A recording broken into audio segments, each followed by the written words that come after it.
here with Concordia head women's basketball coach Drew Olson to preview the 2014-15 season. Last year was another successful year with 25 wins and a share of the GPAC title, another trip to the national tournament. Unfortunately, it ended disappointingly in Sioux City. You've got a lot of experienced players that maybe had to sulk a little bit after that game, but how do you think it's motivated some of them?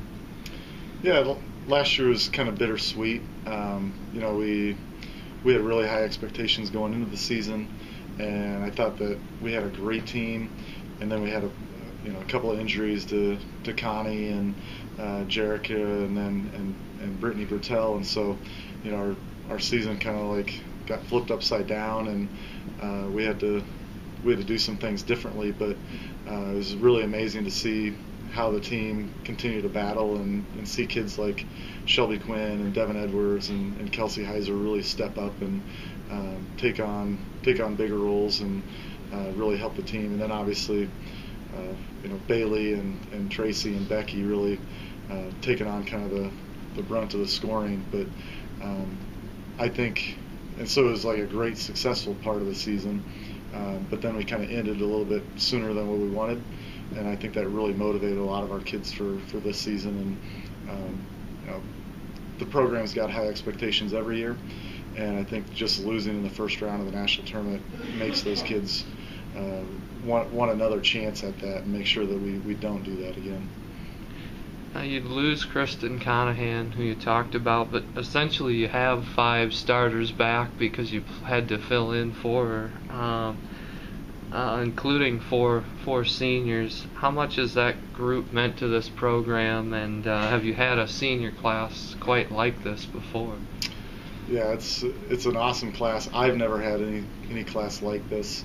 You go back to the 2005 year where they had 7 seniors and the success that group had. I think this class is very similar. I can't remember the records offhand, but over the last 3 years, of those kids' careers, they're the best team in the GPAC, and they've been to the national tournament all 3 years. They've got a Final Four appearance. They've got 2 conference titles, and it's really an impressive resume, and hopefully they can continue to build on it this year. Now, Bailey Morris kind of put the team on her back last year. I think everybody thinks of that 45-point game that was sort of like her signature moment. Is there really any way that she can be better as a senior? Yeah, I think there's, she's just going to be a different player. There's going to be times where we expect her to score, but I think that with the players that we brought in and the other players that are returning and their improvement, that I think that she's not going to have to be relied on to score a 45-point performance. But she has that in her. I think her contribution, her change in her game is just making everybody better on her team, distributing the ball really well, and obviously she can still score. And I think the other thing she really wants to be is a better defender this year and just be kind of looked at as a great defender like we have with Tracy and Kelsey and Jerrica. Bailey has a chance to do some pretty special things in terms of personal achievements. But how surprised are you with kind of how the way things have worked out for her, considering she wasn't really a scorer in high school as we've talked about? Not to diminish it, but I'm not really surprised. When she came in as a freshman, we saw it in her. I mean, she's explosive and a great shooter, great work ethic, and just a fierce competitor. And so, I knew she had it in her. It was just a matter of kind of getting it out of her and putting her in positions to be that successful. And she's the reason she has been that way because of her work ethic. And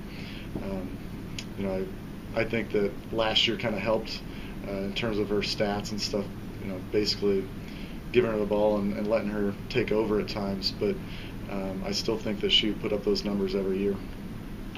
Now, Tracy Pike also had a breakout year, ended up being an All-American as well. Talk about her development throughout her career and what she's capable of now. Yeah, Tracy's one of the scariest players in the conference just because of her versatility, her athleticism. She can guard any position. She was the defensive player of the year in our conference. I think she's really expanded her game this summer to be a little bit more of an offensive player.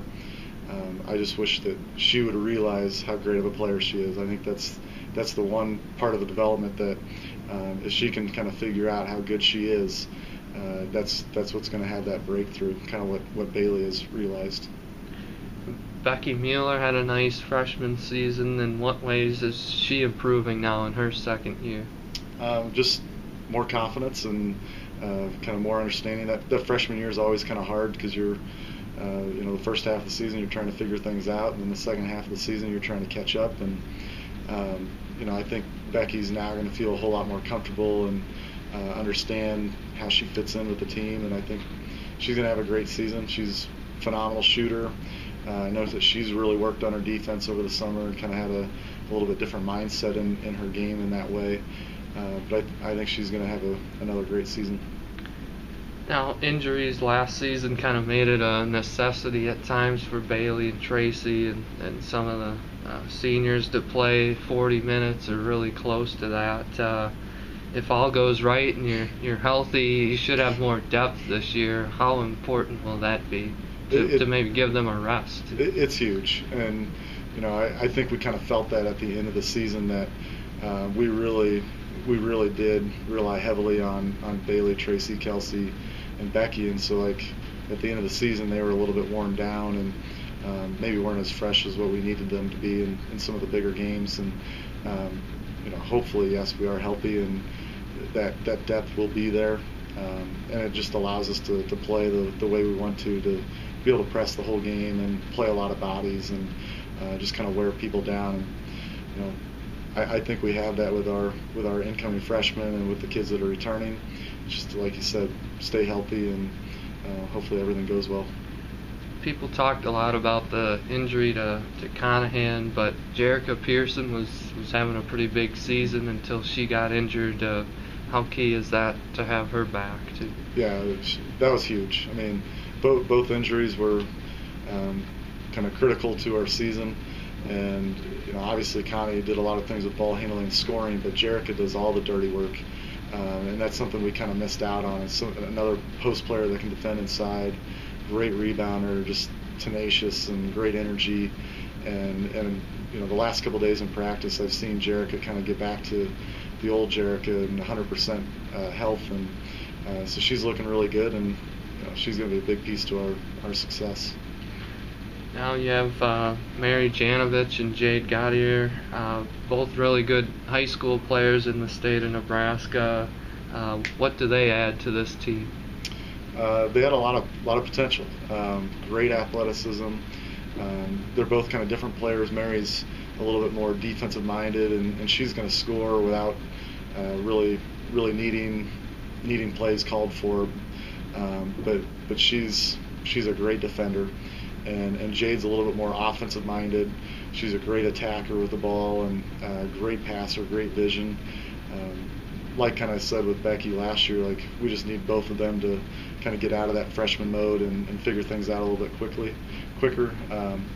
And hopefully they can do that because they're great players. We just need to get them to catch up a little bit quicker. You have the best GPAC record conference play over the past 3 years. You always have high expectations, as you talk about.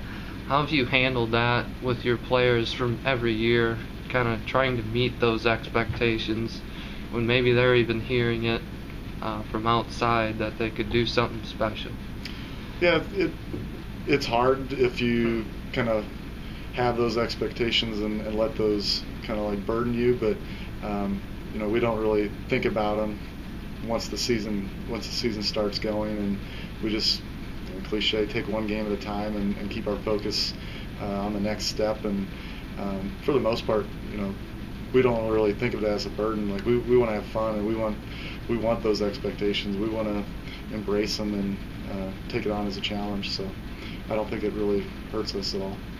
The other powerhouse programs that you tied for first with last year, Hastings, Morningside, Northwestern, What do you expect from those teams, and will the GPAC be every bit as tough as it's been in recent years? Oh yeah, it's going to be really, really difficult. With those three teams, Hastings loses a lot, Northwestern loses a lot, but I don't see them missing a beat. Everybody counts out Northwestern every year after they lose one of their key players, but you just know somebody's going to step up. Great coaching on both staffs, and then Morningside's a beast. They return a ton, they bring in a ton. Jamie Sale's a great coach, and they're going to be really good. And in terms of the rest of the conference, I feel like everybody got a little bit better. I know Midland doesn't lose anybody. They're going to be a really tough team, and Doan's going to be much better. Dordt, Dakota Wesleyan, they're all going to be really good teams. And I know Mount Marty, they lost a lot of kids from injury last year, kind of like what we did. So they've got everybody coming back, and they're healthy.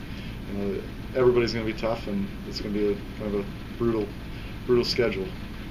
Break down the non-conference schedule a little bit. I know you want to be able to test yourself a little bit before you get to conference play, and you're doing that right away to start the season. Yeah, who's the dummy that scheduled that? So we've got Mayville State and Jamestown on the road to start. Both were national tournament teams. Then we have St. Xavier at our place along with Valley City State for our Cattle Classic, and St. Xavier was a national tournament team. So it's a tough schedule to start. But I think it helps us. It helps us prepare for the national tournament and our GPAC play. It gives us a kind of a more of a chance to be in the ratings. If you don't play very good teams, then people aren't going to kind of promote you. And even if we take a couple losses early, I still think that helps us become the best team we can be.